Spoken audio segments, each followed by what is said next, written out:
Friends, ನಾವಿವತ್ತು ಮಂಗಳೂರಲ್ಲಿರೋ time ಝೋನ್ಗೆ ಬಂದಿದ್ದೀವಿ. ನಮ್ಮಂತ ಚಿಕ್ಕ ಮಕ್ಕಳಲ್ಲದೆ ಇಡೀ ಫ್ಯಾಮಿಲಿ ಎಂಜಾಯ್ ಮಾಡುವಂತ ಸ್ಪೋರ್ಟ್ ಇದು.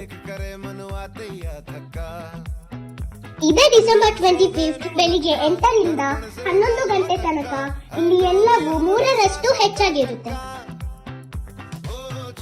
ನಿಮ್ಗೆ ಸಿಗೋ ಪಾಯಿಂಟ್ಸ್, ನೀವಾಡೋ ಗೇಮ್ಸ್, ಹಾಗೆ ಮಜವೂ ಕೂಡ. ಒಂದ್ ವೇಳೆ ನಿಮ್ಗೆ ಮೊದ್ಲೇ ಹೋಗೋಕಾಗದೇ ಇದ್ರೆ ನನ್ ಡ್ಯಾಡಿ ಮಾಡಿದಾಗೆ ಟೈಮ್ ಝೋನ್ ಫನ್ ಆಪ್ ಇಂದ ಈ ಆಫರ್ ನ ಅವೈಲ್ ಮಾಡ್ಕೋಬಹುದು. ಅಂಡ್ ಆಲ್ಸೋ ಡಿಸೆಂಬರ್ 25 ಇಂದ ಜಾನ್ 1 ತನಕ $1 ಆಫರ್ ಕೂಡ ಇದೆ. ಸೊ ಈ ವರ್ಷನ ಸಿಂಪಲ್ ಆಗಿ ಕಳಿಸ್ಕೊಡೋದ್ಕಿಂತ Christmas and new year holidays ನ ನಿಮ್ಮ ನಿಯರೆಸ್ಟ್ ಟೈಮ್ ಝೋನ್ ಗೆ ಬಂದು ಅವ್ರು ನೀಡುವಂತ $1 $.